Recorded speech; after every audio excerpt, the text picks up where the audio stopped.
Hello friends, welcome to my YouTube channel astrology tips. Astrology ज्योतिष शास्त्र।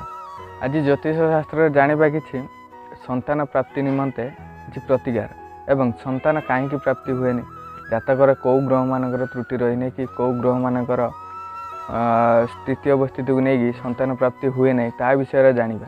किंतु ता पूर्व आम टे जानिबा वास्तुशास्त्र विषय। वास्तुशास्त्र आम घरटे करूछंती, घर सामने किसी गछ लगे दूसरी, फूल गछ किसी लगे दूसरी, कंटा गछ किसी लगे दूसरी, किसी लगे दूसरी एमती जमीक घर सामनाटा पूरा अलिया भाया लगुच, किंतु सेटा करंतु नहीं।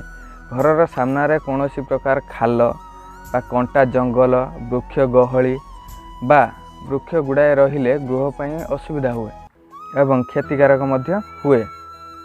से गृह बास करुवा लोक व्यक्ति मानकर बहुत असुविधार सम्मुखीन हुअन्ति एवं रोषे घर आम करूँगी, घरटे कर कौटी गोटे फांका जगह देखी कि कोण देखी रोषे घरटे करूँ ता नुहे। आपन रोषे घरटा घर अग्नेय कोण रोषे घर करूँ, ता घर पर शुभदायक हुए। एवं शोइबा घर घरटे कर जो देखुं बड़ रूम दीटा करदे ये शोइबा घर करदे, किंतु ताहा अनुचित। केवल शोइबा घर दक्षिण पश्चिम दिगरे शोइबा घर कले घर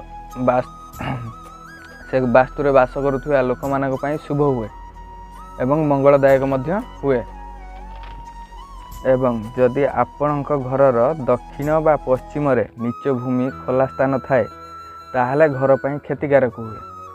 आपण दक्षिण पश्चिम दिगरे नीच भूमि कि खोला स्थान रखंतु नाही, ताहा आपणक घर पई क्षतिकारक हुए। एवं घरर दक्षिण पश्चिम कोण रे ऊपर छात उपर पानी टांकी कला बेले आपणक घरर दक्षिण और पश्चिम कोण रे पानी टांकी बा भारी द्रव्य मान रखिले ता मंगलदायक हुए। आ कौन पटरे रखंतु नाही, दक्षिण पश्चिम कोण रे पानी टांकी बा भारी द्रव्य रखंतु, ता घर पई मंगलदायक हुए। एवं गाधुआ घर बाथरूम आम घरर कौटी गोटे साइड देखिए बाथरूमटा कर दउछंती, ता भी आम घर पई किछि प्रभाव पकाई थाए, खराब प्रभाव पकाए।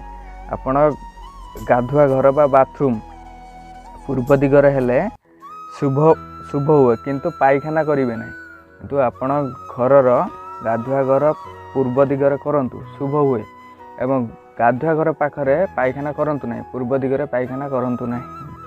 पूर्व दिगरे गाधुआ घर कले ता घर पई शुभ हुए, किंतु पायखाना करबा अनुचित। एबे आसंतु जानिबा संतान प्राप्ति निमंते किछि प्रतिकार एवं काहेकि संतान क्षति हुअन्ति, काहेकि संतान हुअन्ति नहीं। आपण जातक केउं ग्रह मानकर स्थिति अवस्थिति को नहीं संतान प्राप्ति हुए नहीं ता विषय जानिबा एवं संतान प्राप्ति निमंते किछि प्रतिकार जानिबा।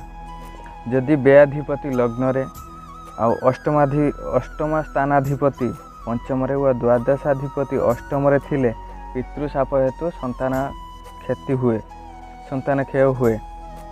एवं जदि बृहस्पति अष्टम रे मंगल व राहु सहित थिले पंचम रे चंद्र व शनि थिले मातृशाप हेतु संतान क्षय हुअन्ति। एवं संतान प्राप्ति निमंते प्रतिकार एवं जानिबा। प्रतिकार संतान हानि व्यक्ति माने समस्त प्रकार धर्म कार्य करिपारिबे, किंतु जदि बुध शुक्र चंद्र एमानक मध्यरु कौनसी ग्रह संतान लाभ रे प्रतिबंधक हेउथांती, से ग्रह मानक शांति निमंते रुद्राभिषेक कले संतान प्राप्ति हुए।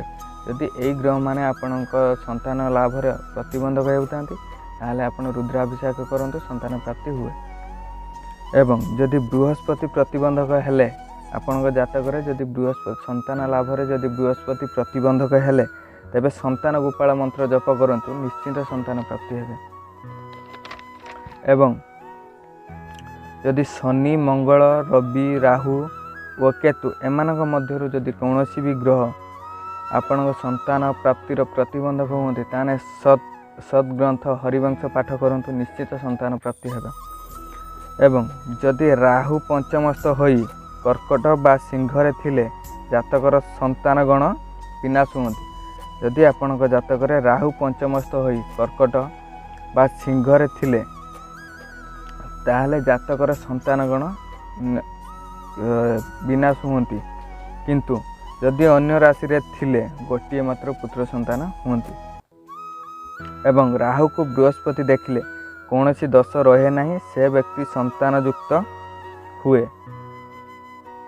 एवं जदि आपणक जातक शनि पंचम थिले जातकर पुत्र सुख और धन सुख घटे, किंतु जदि शनि तुलारे, मकर, कुंभरे, धनुरे, मीनरे और वृषरे थिले गोटे मात्र पुत्र संतान हुए। आज एतिकी थाउ, पुणी गोटे नुआ वीडियो रे आउ किछि देखिबा। एति पर्यंत जय जगन्नाथ रोचे। यदि आपन को वीडियो भल लगे लाइक शेयर एवं सब्सक्राइब करेंगे माय यूट्यूब चैनल।